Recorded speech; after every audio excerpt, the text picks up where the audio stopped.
Hello,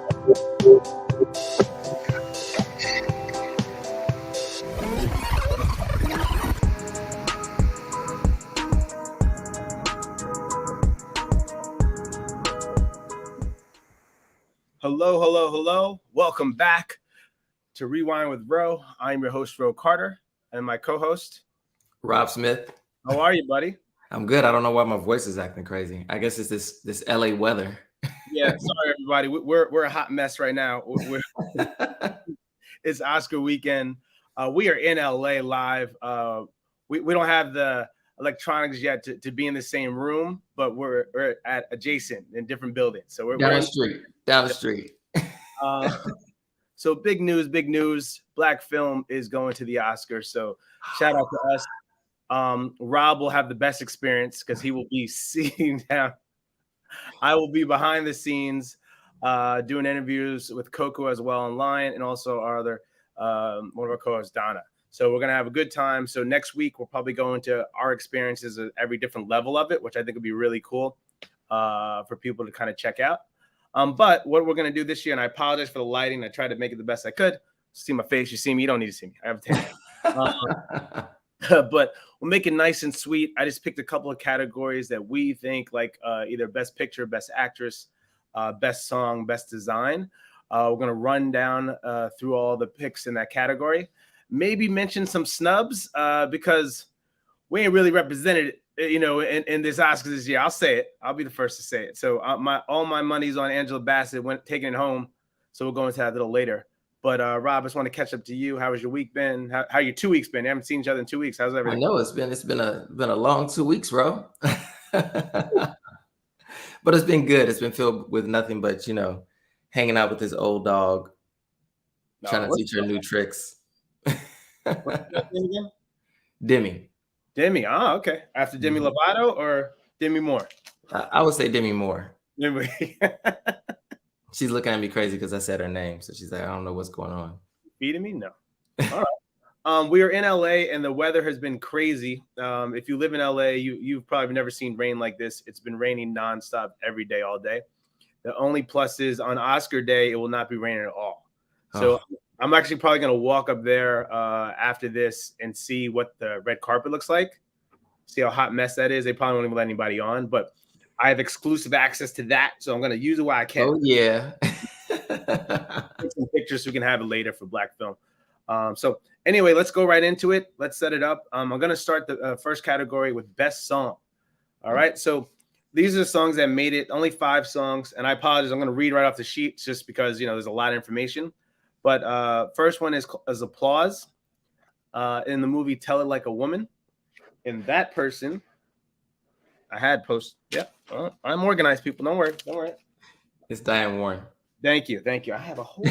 There it is. Sorry. Who just got an honorary Oscar at the Governor's Awards in December. Which I think Diane Warren is maybe our front runner. I'm just saying. Normally, when they win something early, it's a front runner for that. Well, I'll just wait. Hold My Hand by Lady Gaga was in Top Gun. I actually like Top Gun.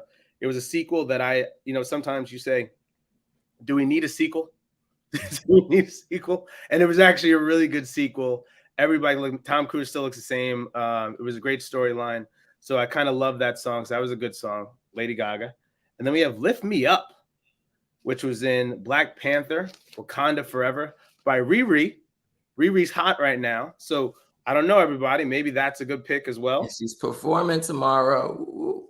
Okay. Baby's gonna be pumping now. I don't know. At this point, we might have 2 kids. And then our next one is Not To.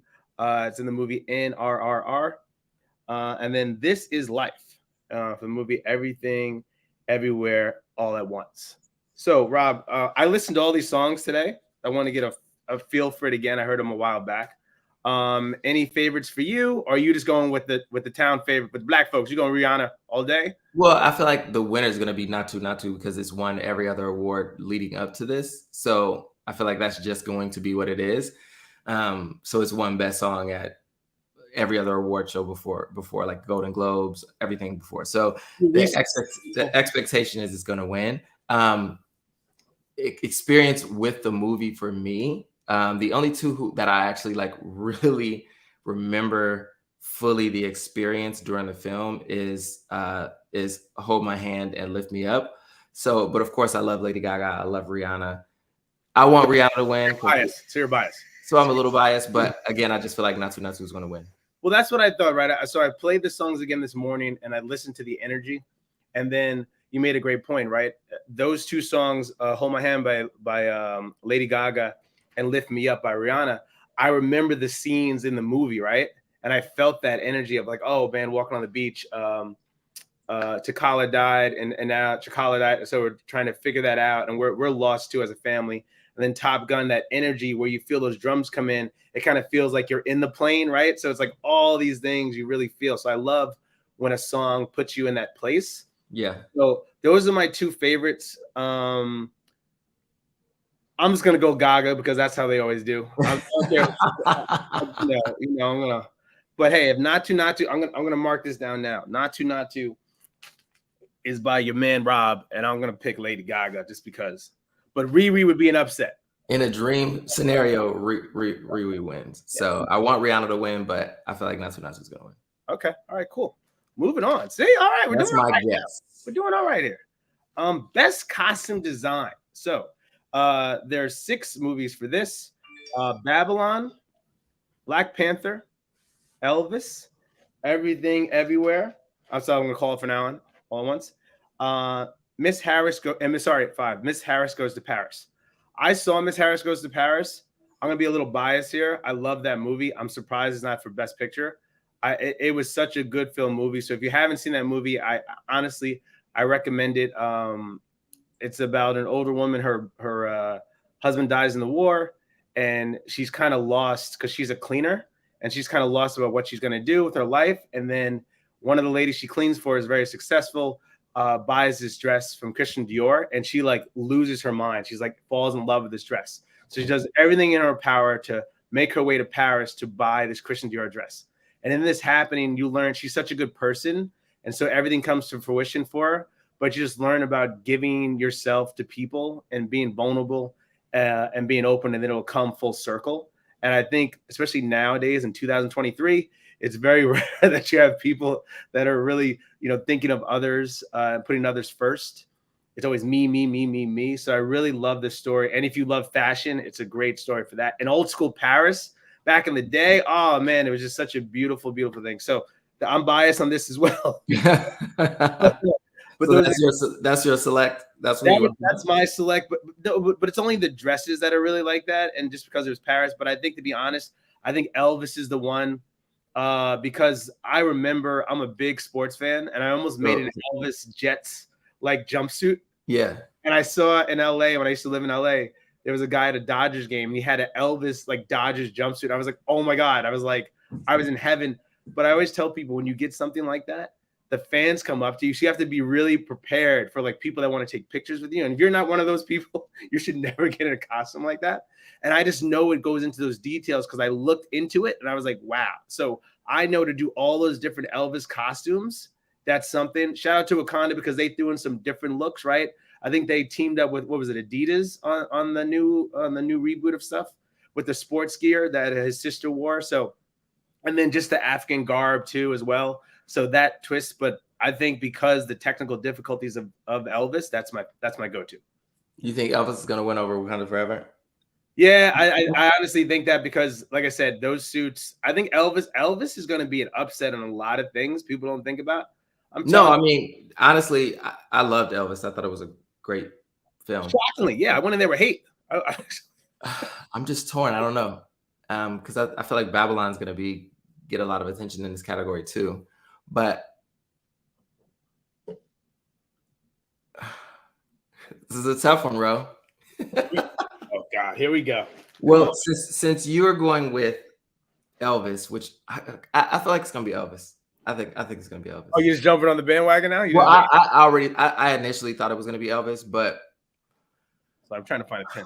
But Wakanda Forever for me is like a big contender too. So you're really Wakanda Forever. Yeah, I'm just gonna go with Wakanda Forever. How about that? You go with Elvis, I'll go with Wakanda Forever. I'll go with Elvis with Wakanda Forever. Moving on. This is gonna be fun. It's gonna be a fun night. The challenge. Now we get to the big categories, people. These are the things that everybody's really sitting here and watching wants to go on. They don't care about all the screenplay or best cartoon animation. They don't care about that. This is the meaty, greedy what people care about. So we're gonna go right into it. Best actress. All right. We have Kate Blanchett for Tar, Ana de Armas for Blonde, Andrea Riseborough to Leslie, and Michelle Williams for The Fableman, Michelle Yee for Everything Everywhere. Who you got? Well, I think Michelle Yee's gonna win. She's been the favorite right now. She's the favorite to win. I think she's gonna win. But who's your black horse? Who's your black horse there that you think? I want to say Kate Blanchett, but I'm gonna go with Michelle Yee. I'm still going with Michelle Yee as well. But that movie Tar, woo! Tar was great. Kate was all over the place. She's one of those people, like, I felt I knew that character. Like, I believe that character. I believe that's a person. That's a horrible person. Yeah. I totally believe that person exists in this world. Oh, yes, she does. That's how believable she was in this movie. Also, her intellect, the way she spoke about, music. And I was like, damn, you're an actor. Like, I was just like, I ate it up, even though it's a lot of dialects. If you don't really like a lot of that, but she just kills these scenes. That her passion, the passion was definitely there. I mean, but it's Kate Blanchett, so that's what it is. But we're still on the same page, though. Yeah, I think Michelle Yeoh is gonna win. She's one of that, but otherwise, Kate Blanchett would be the upset.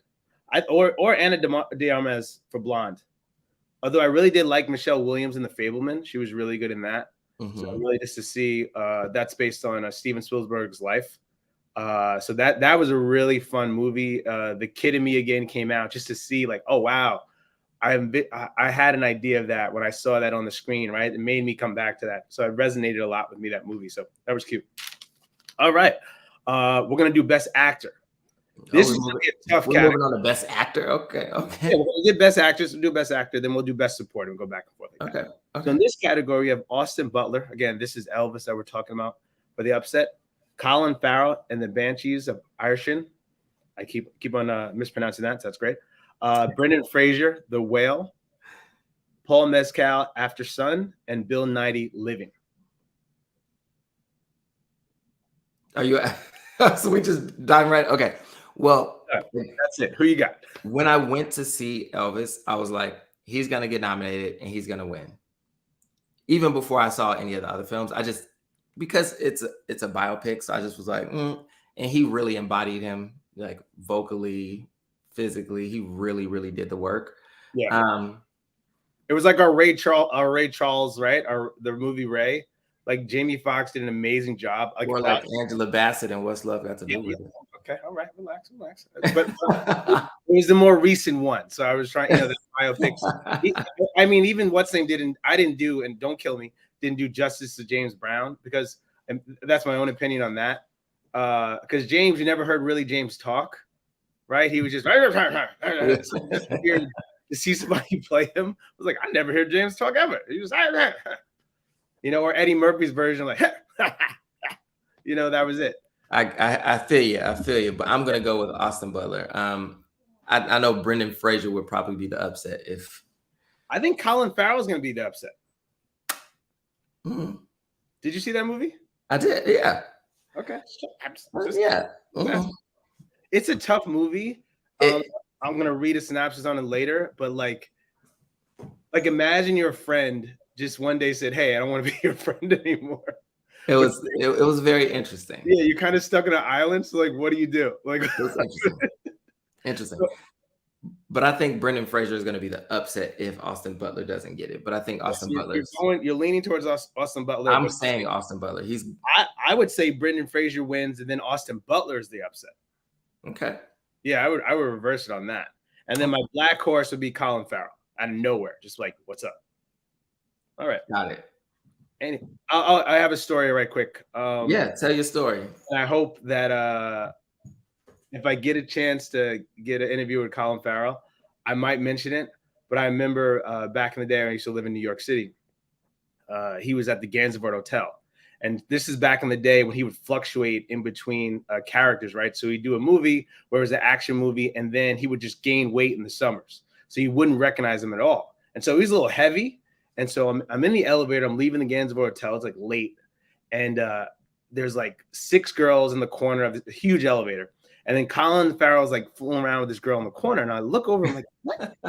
Colin Farrell? And he looks at me, he goes, Ah, like, no way. that is so hilarious. crazy.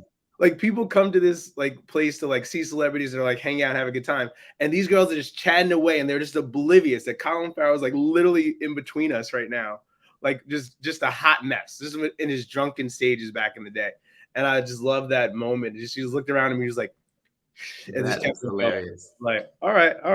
Like I can stay silent for a little bit. I'm like, all right, I'm judging you a little bit, but I'm all right. I'm gonna stay silent. Don't judge him, man. A little bit. Let him live his best life. He was. So moving right along, we're gonna do a best supporting actress in this category. We have Angela Bassett holding it down for Black Panther: Wakanda Forever, Hung Chan for The Whale, Kerry Condor for Banshees, and Jamie Lee Curtis for Everything Everywhere, and then Stephanie Han for Everything Everywhere. I'm shocked that both the daughter and the mom, they have a lot of nominations for Everything Everywhere in this category here. Yes. A lot of nominations in general for Everything Everywhere. Yeah. Okay, Rob, tell me how you feel.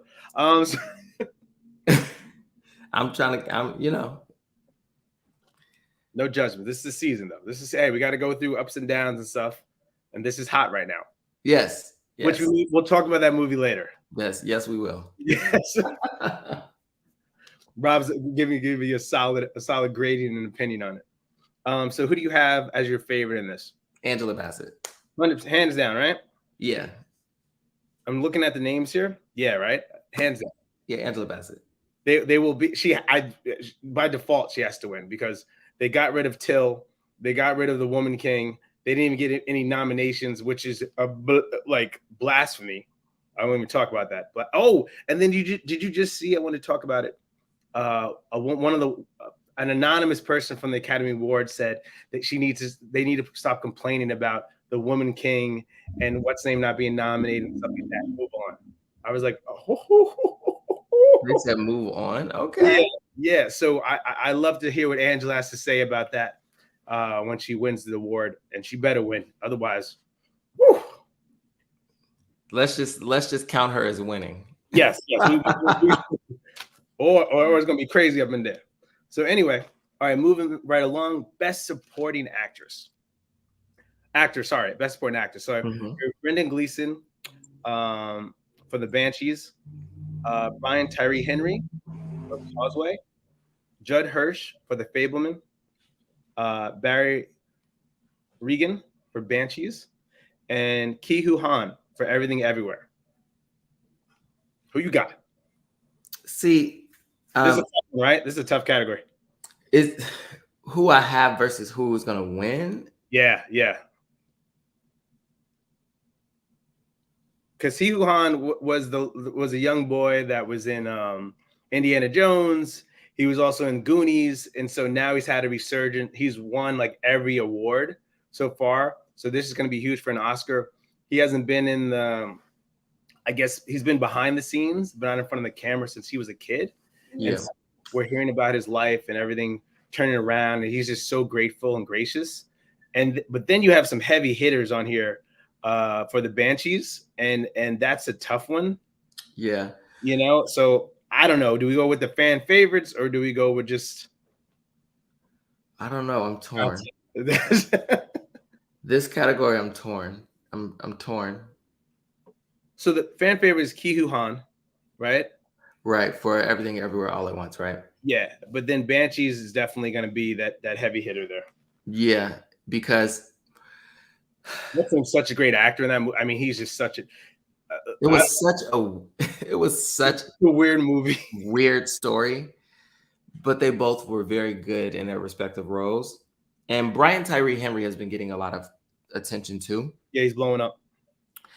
So this for me is a tough category. If I had it my way, I don't know. I don't know. I'm torn because Oh, Rob. I thought Brendan Gleeson was great. Okay. I thought Barry was great. Yeah. I also love Brian Tyree Henry. So I'm just torn. But I feel like Ke Huy Han is going to win. Yes. I'm going to say he's going to win because that's just Give how me it's your going. give me your black horse. Black Horse. Oh, your black horse would be Brian Tyree Henry. I was going to say Brendan Gleeson.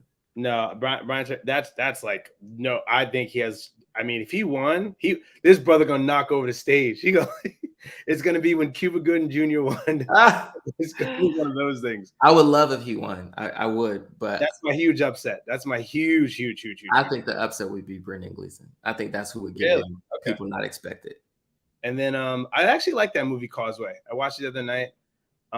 Him and Jennifer had actually good chemistry, which was shocking. I didn't think. I mean, step up to Jennifer too. Like I didn't know if she can get into a category, especially that brother. Like I didn't know it was gonna work, and it really did work. So shout out to them for both making it look believable on screen. Yeah, he's so good. He's great. And I'm glad he's getting a lot of attention right now. Yeah, he's huge right now. Huge. Yeah. Huge. All right. So moving to the last category. This is what it's all about here, ladies and gentlemen. This is Best Picture. Now, I can't wait to hear what Rob's going to say about some of these pictures. I'm really looking forward to this. So I'm just going to give you a little synopsis on each one. So one of the first ones is All Quiet on the Western Front. This is actually a 1930 reboot, right? The film follows a group of German schoolboys, talked into and listening into the beginning of the World War I by their teacher. The story is told entirely through the experiences of the young German recruits and highlights the tragedy of war through the eyes of the individuals. This is by Edward Berger, director. This is also on Netflix right now, so you can see it on Netflix. If you have Netflix, you don't have to pay for it. And then I found out fascinating that there was a reboot on there. Do you want to go over each film after I talk about it? Sure. Okay. So what did you think about this film? Or matter of fact, no, let's do it this way. I'm going to just go through the whole list and then you tell me the ones you liked. Perfect. That works? Okay, cool. Next is Avatar, The Way of Water. This is their second film, kind of like Wakanda had their second film as well, which is a blockbuster movie. Now, James Cameron hasn't done, what has it been? Over 20 years? Oh, I don't know how long it's been since over a decade, but I think 10 or 15 years since he made the first one. And Avatar changed the way movies were made. And I remember seeing it in 3D. I was blown away. I was like, oh my God, I want to go to this world. And you got to escape our world for a little bit, which is beautiful. Then he makes part two, still breaks records again. That's what he does. But this, we follow Jake Sully's character and Nariti, his wife in the movie. Their family's moving on, but an old foe is coming back. So the Earthlings are coming back to conquer the land and get what they want. There's now a new power similar to what like Wakanda was, right? There's a vibranium. There's something similar to this on Earth where you just have one from these whales or fish-like characters that they have. This can power literally a whole city. So they're out there trying to collect that again. And in doing so, he's in the same situation. So you kind of see this back and forth, good guy, bad guy, also family, and kind of see how that's coming together. But, it was fun for the kids to take and see. So, I enjoyed it. Third one is going to be the Banshees of Inisherin. Going to get it right at some point. This takes place on a remote island off the coast of Ireland. Colin Farrell's character is devastated when his friend calmly puts an end to their friendship. So it's really crazy. With help from his sister and a troubled young islander, sets out to repair his friendship. And you kind of see their ups and downs. It was a very, very crazy movie. I also thought there was a deeper message there in that movie in terms of that I felt for women when I watched that movie, like that guy who doesn't get it. Like, it's like, hey, buddy, I'm not interested anymore. I don't want to do this anymore. And you're like, but why? I need to know an answer why. And then when you even get the answer why, you're still just like, Not enough. not enough. Not enough. I really felt that in this movie. So brilliantly done. It's very kooky and just crazy, takes on a crazy trip. Shout out to the donkey, of course. Oh, poor donkey. Yeah. And then Elvis, his relationship with Mr. Colonel Parker, the guy who discovered him, supposedly. And this also talks about his relationship with Lisa Presley and how their relation built to the empire it was and all that. So I really love that. This is by Baz Luhrmann. You got to see, Elvis from a different perspective, which I think it was a little easier from, at least from my eyes, because the history of Elvis was like, he just took black people's stuff and just made it his own. So you really get to see it from a different view, that he was like friends with BB King. Mm-hmm. He used to hang out with, he was invited to the barbecue back in the day. Essentially, yes. Yes. So it was really good to see that perspective and just how they try to shut him down from going to tour overseas. He never made it to Europe, which is crazy to me. At the time he was so big and never made it to Europe, but just what he could have became, if that would have happened at that time.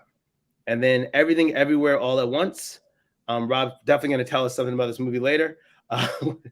When an interdimensional rupture unravels reality, an unlikely hero must challenge their newfound powers to fight bizarre and bewildering dangers from the multi-universe. So this movie became something I had no clue it was going to become. It was like a sci-fi movie, and it's getting all these nominations, which I am somewhat trying to understand. It's a fun movie. It takes you on a crazy trip, but I don't know, Rob. I'll give you 2 seconds on this. I mean, now we're gonna go through these later. Okay. No. I got you. I got you. We'll go talk about it and discuss on the 10. But that was a crazy film. Next movie, The Fabelmans. We follow young Sam Fabelman on his trip into film after his parents take him to see The Greatest Show on Earth, which is a huge film at that time. And so he just gets this bug that he loves to film and kind of shoot stuff. And so, as I mentioned earlier in the show, I felt the inner kid in me kind of come alive and be like, oh yeah, I remember when I saw this first film. I remember my first cry. I mean, I saw Boys in the Hood, and I'll never forget that one tear, but not my Ricky. And I was like, oh shit. Oh. And I remember how that made me feel. So I love this movie loosely based on Steven Spielberg's life when he grew up as a kid and how he got into film. So it's a really fun film directed by Steven Spielberg. I would highly, highly check it out. I'm not being biased at all. I'm just saying. Next movie is Tar. Renowned musician Lydia Tarr is a day away from recording the symphony that will elevate her career. When the elements seem to conspire against her, Lydia's adopted daughter, Petra, becomes an integral emotional support for her struggling mother. Now, I don't believe this at all because I don't remember the daughter being there more than 2 minutes in the movie. So the synopsis of this makes no sense for me. And I apologize for fumbling up some words there. But she was just crazy. She was crazy, but controlled. And some people, when they're that creative, it reminded me of a white female Kanye. It's like when your brain is so creative and you can hear music and hear sounds and feel things that sometimes your regular life goes out of control. Does that make sense? Yeah. Okay. Thank you, Russ. And then Maverick. This is the sequel to Top Gun. We're seeing Tom Cruise back at it again. When planes are becoming obsolete, Maverick is going on one more mission. And one more mission, just one more. And I love this movie because it kind of put a nice bow on everything, right? We didn't need a sequel, I don't think, because Top Gun's such a classic in my mind. And that was one of the movies I grew up to. When Goose died, oh my God, that's another cry when Goose dies in the movie. So we're seeing Goose's son, trying to get into the Air Force, and Top Gun Maverick's character has definitely tried to stop his son from getting to that level because he's still hurt from what he did to Goose. He feels guilty. You get to see Val Kilmer, which is crazy. A hot mess, but you still get to see Val Kilmer. And it's a great cast. It's really fun. The music is fun. The scenes are amazing. They're beautifully shot. So I love just this last kind of respect and homage to a classic film. And if you told me you could have done this movie 20 years later and make it even better than the first one, I'd be like, you're out of your freaking mind. But they did a really good job. And last but not least, Triangle of Sadness. I feel like you skipped another one though. Did I skip? No, I think Did I you do got it. Women Talking already? No, I did not do Women Talking. Sorry, I'll get to that. Okay. And Triangle of Sadness. A couple of influencers are invited to. This was a crazy movie, by the way. Crazy, crazy movie. So we start off this scene. I didn't know what the hell was going on in this movie, but they're models, right? And then they're also influencers on the right. So at the same time, they got invited to go on this cruise, and it's a very high-end luxury cruise. During this cruise, crazy stuff happens. There's a big storm, and also they get hijacked by pirates, and then the story kind of unfolds relationship-wise, also power. I love the ups and downs of this movie. There are some cameos in there, very brief, but very good cameos. It is like, what the hell is going on? If you get a little sick from vomiting seen on TV, I wouldn't recommend this because you will definitely vomit. And then the last movie is Women Talking, which had to deal with the Harvey Weinstein stuff that went down in Hollywood, which is kind of crazy to me. Shout out to the women that really uncovered this story. But I was always shocked in this film when they didn't see like they were at risk.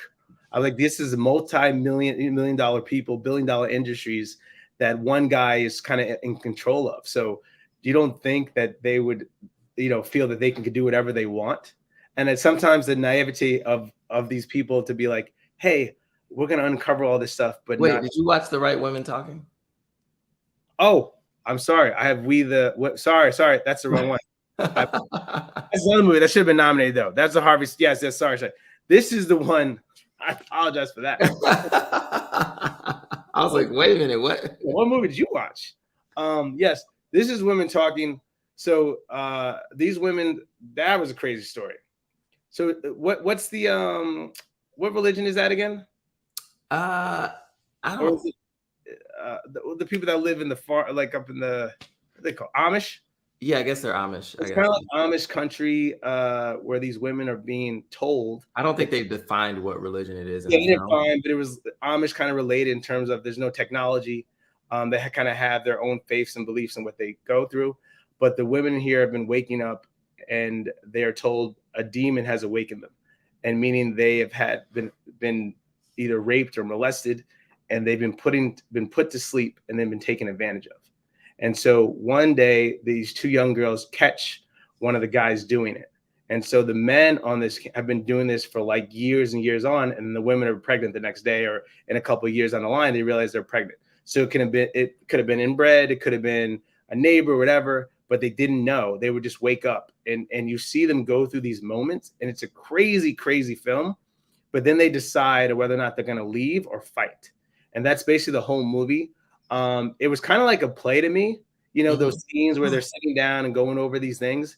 But what would you do? I mean, I had to think about it from my perspective. Like, if I woke up and my booty was being tampered with, not your booty. I can. That's the only hell I got, Rob. That's the only place I got, Rob. But I'm saying, against my own will, and I'm like. No one even consulted me first and said, hey, man, do you mind if I play with your stuff? And they just do that because they want to do that. I would feel some type of way as well. But absolutely. And they use religion to, your faith. We'll talk about it. You're not going to go to heaven and stuff like that. So that's the last film. There's a lot to unfold there. I apologize for kind of fumbling up the movies, but you get the gist. It's okay.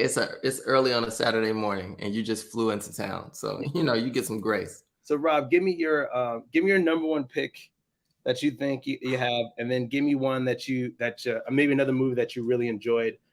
But for best picture, yeah, I would say, I don't know. This is an interesting category because I really liked a lot of the films, even though a lot of them were like avant-garde and kind of weird. Your top three. My top three. Yeah.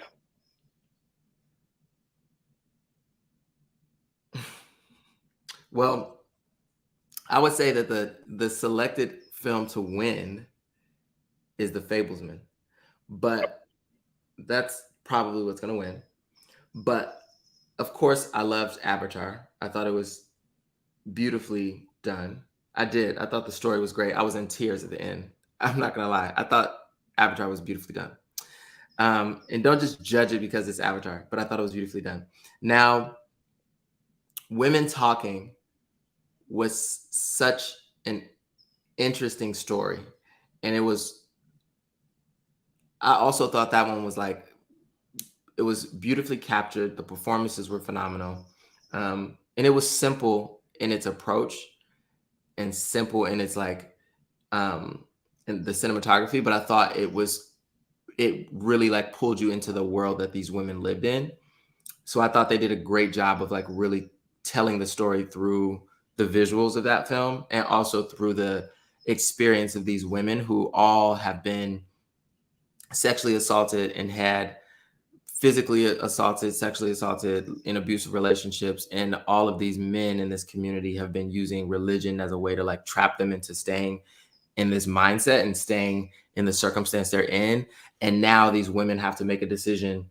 Do we just continue to live how we live? Do we fight back or do we leave? And let's figure out the pros and cons of each one, even though none of them have ever, had a formal education. They can't write, they can't read.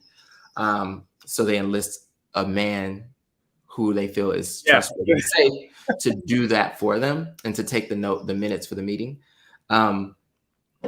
It was a really interesting film. I really enjoyed Women Talking. I also really enjoyed Triangle of Sadness because I thought it was like this really interesting social experiment, right? Yeah. And I love that they broke the film up into 3 parts. And we could see, basically we got to see how money and social status dictate the way we behave. And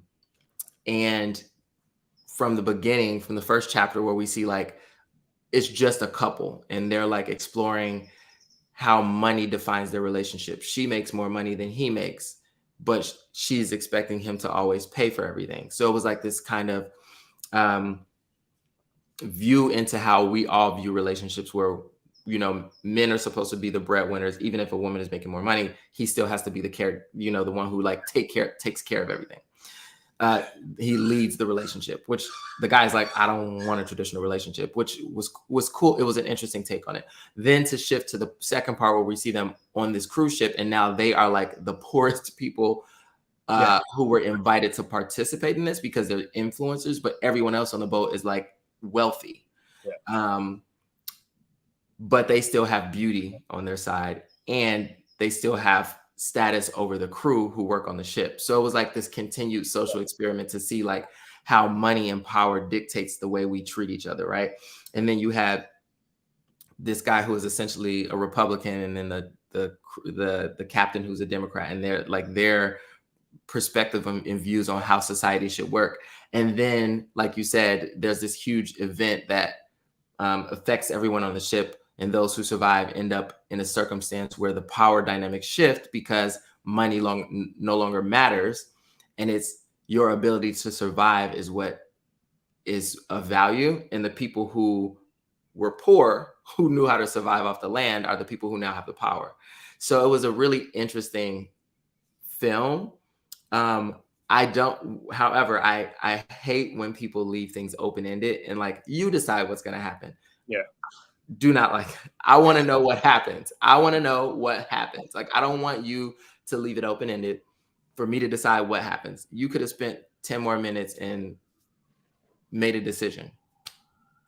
No, for me, that was the one thing I was like, ugh, I hate when people leave it open-ended like that. Because I like that ending because you don't know what could happen, but I think the point was there, right? Like, I want to know. Well, you have 2 options, right? Either that way or that way, right? We had like 3 options. No, I think that was on that one scene at the end. I think there's only 2 options there. Well, there's 3 people, and there's 2 outcomes. Well, yeah, that's my point. There's 2 final outcomes, but there's 3 things that could happen.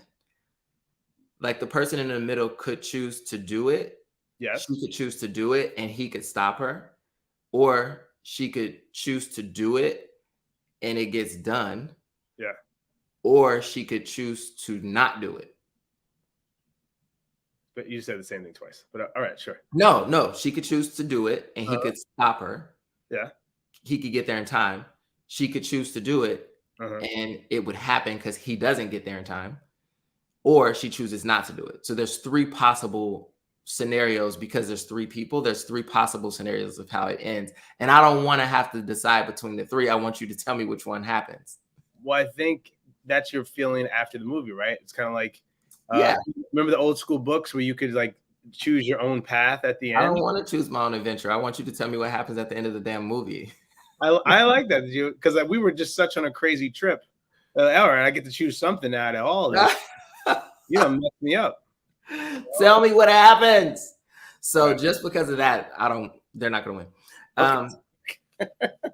But I do think, I mean, if all goes the way it's been going, the Fabelmans is going to win. But Everything Everywhere All at Once has been like winning everything everywhere for I don't know why.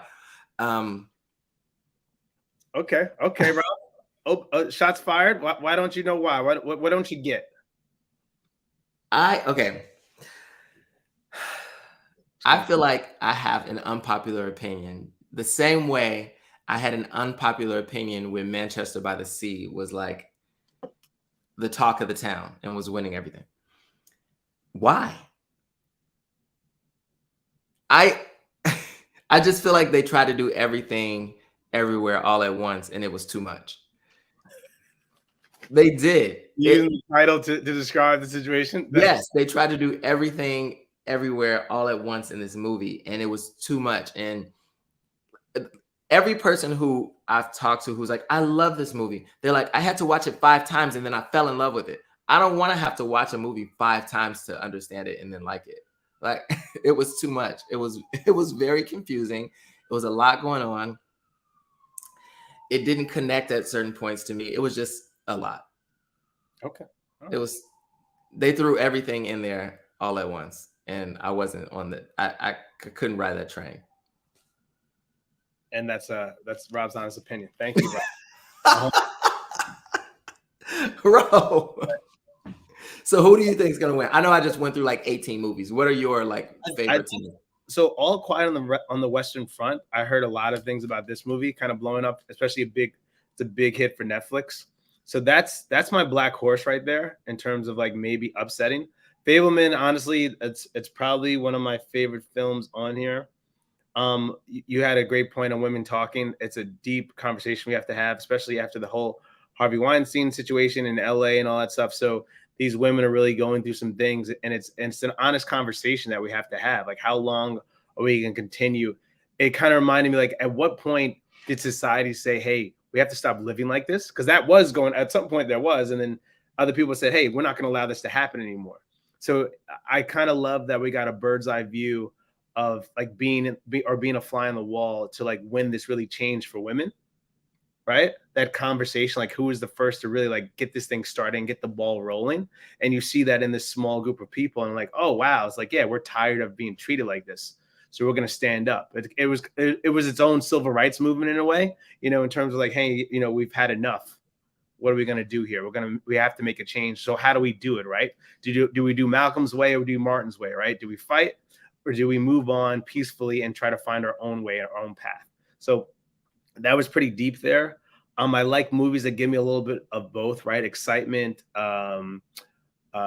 great scenes, which I love as well. So that one is really, it's dark. It's very black and white, no pun, but it's just very like,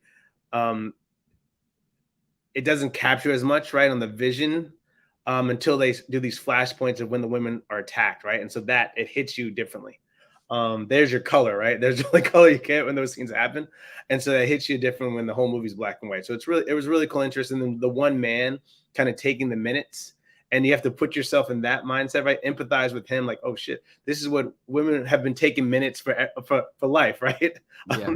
And they point on that too. It's like, I do this, I do that. All I ask is them just to to pat the back of my back, right, and just say you're okay, and I can't even get that. So Yeah, we never ask for anything from them. yeah, exactly. And so it was really interesting to see that point of view. Um,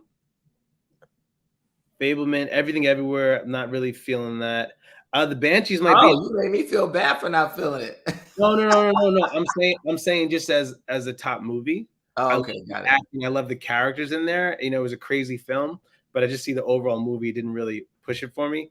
But the Banshees, I think that's my black horse as an upset because it's a deep story, man. It really is about friendships.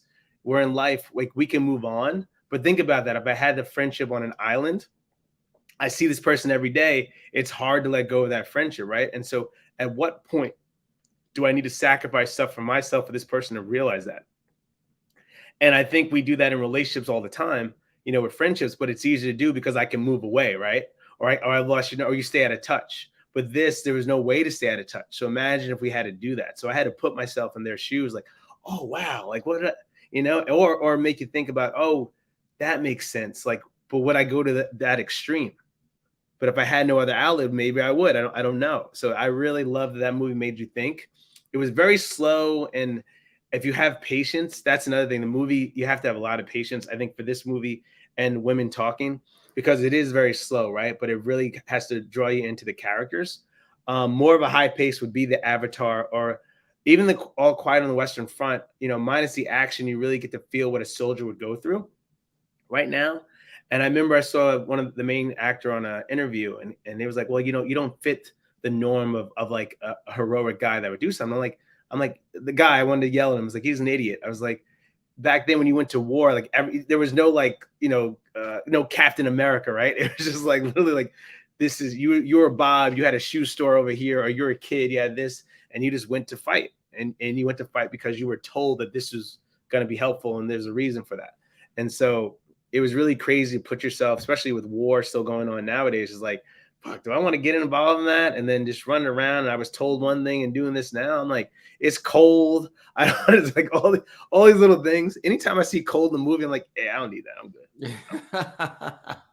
But I think yeah, All Quiet on the Western Front, Banshees, and the Fableman. Yeah, Fableman, we said I think we both agree that that's the favorite. Yeah, that's the See, the favorite. Banshees are All Quiet on the Western Front being an upset.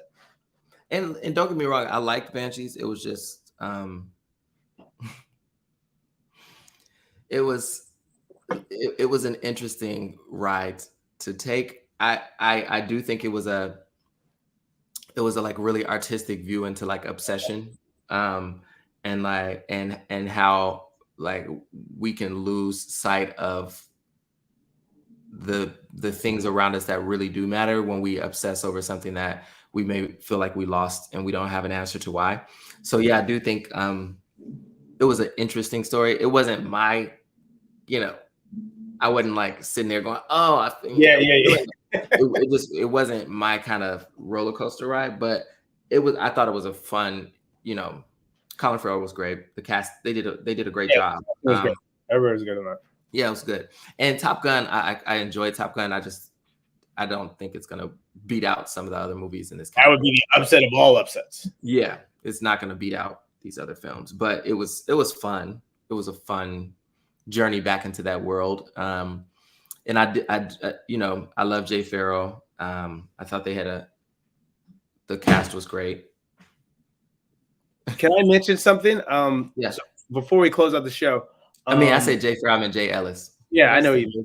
I meant Jay Ellis. Sorry, Jay Ellis. I meant Jay Ellis. I love Jay Ellis. He was good in there. He's blowing up. Jay Ellis is blowing up. Yeah. I was mad that he didn't get like a single title card and he was lumped in with other people. I was like, yeah, they love him. Jay Ellis could have got his own little. They did him dirty for that one. They did him dirty. But I want to talk about Emmett Till, the movie Till, and Woman King. First of all, no nominations for Best Actress, for Best Movie. No, I mean, like that's another film I thought should have been in that category too. I mean, I really thought Emancipation was great, and I know Will is, you know, on the outs with them right now, but I don't think the film and everyone else involved should have been punished. I thought it was great. That's interesting. That's interesting. Emancipation, best film. Okay, all right. It didn't even have to. Well, I guess he couldn't be nominated for best That's actor, what I'm but saying. So we good. I thought it was great. That And was a I personally, I've had enough slave movies, but I thought Emancipation was great. I thought The Woman King was great. I thought Till was great.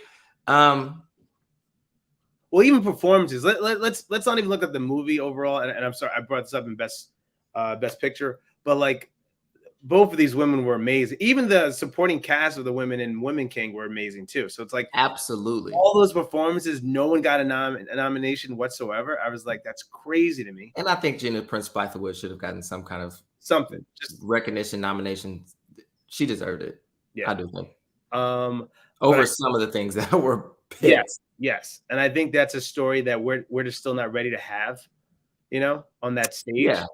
Every year we get better, and then it's like, oh man, okay, we got too aggressive this year. Let's reel it back. Let's pull back a little bit. Yeah. Also, and I'm sorry, I meant to start the show with this in the beginning with the Chris Rock, getting in the heat now for his special on Netflix. Now they edit it, so I was like, it's so crazy that even comedians now don't have a lane to do their own thing. I mean, how do you feel about it? I watched it. I loved it. I actually did. But I don't take comedians. I mean, I've been to a show where a white comedian used the N-word and he said it in a way, and I was like, okay, it wasn't necessary, but you did get away with it in a way that people laughed and it was okay. But I was like, okay. And I remember a comedian said, is like, you know what? You don't need to use the N-word, right, to still get your point across. And so I think there's always those comedians that try to test this a little bit. Like Louis C.K. was notorious for that. He'd always try to throw out the N-word in a different way. So my point is, I've never judged them for that if the joke was whatever, right? Or even if it was offensive, I have the power to turn off the TV. I have the power to stop watching the show. So that's my only view. So if it was offensive to anybody, you could at any point turn it off. But I think that's, as a comedian, that's why you're a comedian, right? It's not like I'm not in politics. I'm not running for office. I'm not doing this. I'm not trying to be a role model for anybody. I'm literally telling jokes, and if some will be offensive, some will not. Come on. Listen, and I've said this before. I don't think that we should censor comedians in that way. I don't. And I'm not saying let's censor him. I'm just saying, personally, for me, Mr. Rock has always kind of played in the lane of pandering to a white audience at the expense of Black people. I don't think he's ever been a comedian who's like, his agenda or his role was in a sense like that of a Dave Chappelle, where he's like really trying to get people to understand the circumstance that we live in through the lens of comedy. I think what Chris Rock has often done is more damaging to us than helpful. So that's my perspective, my opinion. Really? Okay. Again, I don't think comedians should be censored. I think comedy should invoke conversation. And if you are telling smart comedy in a way that gets people to think about a topic that they may not have thought about before, and it gives them an opinion and a perspective from the comedian that makes them think deeper about their perspective and opinion, great. But I do feel like he often panders to a white audience at the expense of our own people. So that's me.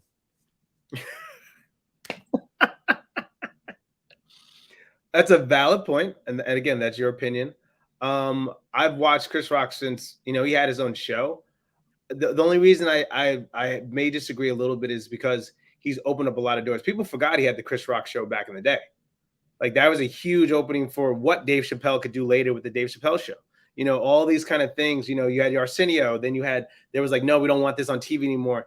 And then Chris was on the first on HBO. That was a big thing back in the day, and having these discussions. We got Pootie Tang from Chris Rock. Pootie Tang, wow, you are not a fan of him whatsoever. I do like how he made us think about certain topics.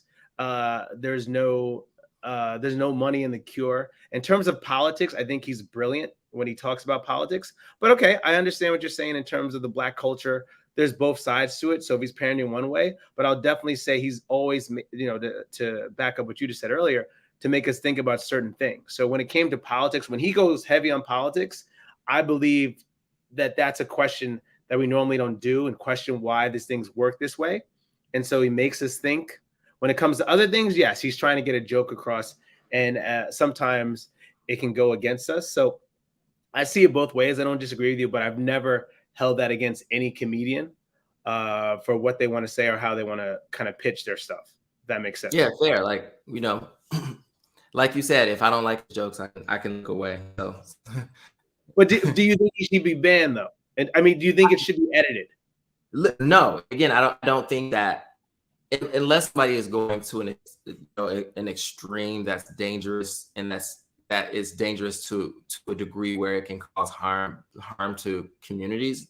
Yes, like don't give the person a platform, but like again, I don't think comedians should be censored in a way that we, monitor and censor other people. But I think comedians should have the liberty to set up and tell jokes in a way that is smart, fun, funny, and makes us think. But no, I don't think it should be edited or censored. I don't think he said or did anything that requires that. Yeah, that's what I was thinking. I was like, definitely didn't warrant it to be edited. But people, it's a weird time right now. Sometimes I think we're too sensitive about certain things, so it takes away from the craft.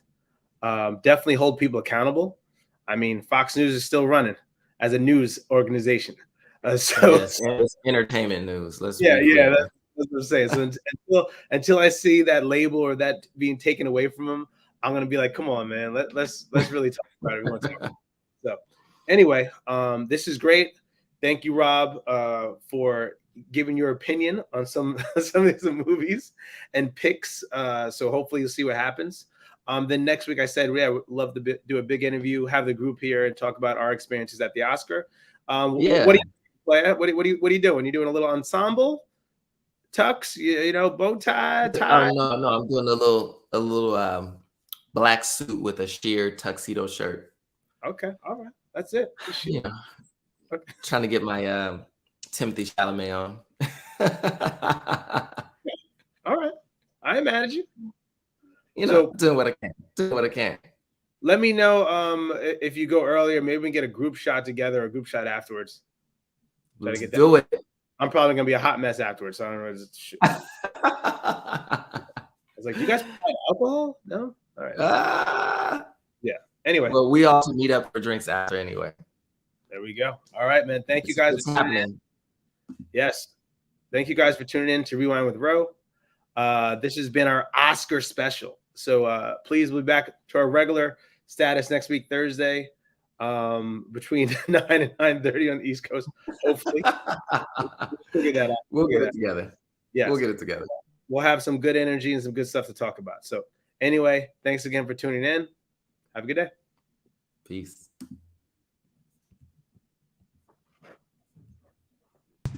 Thank you.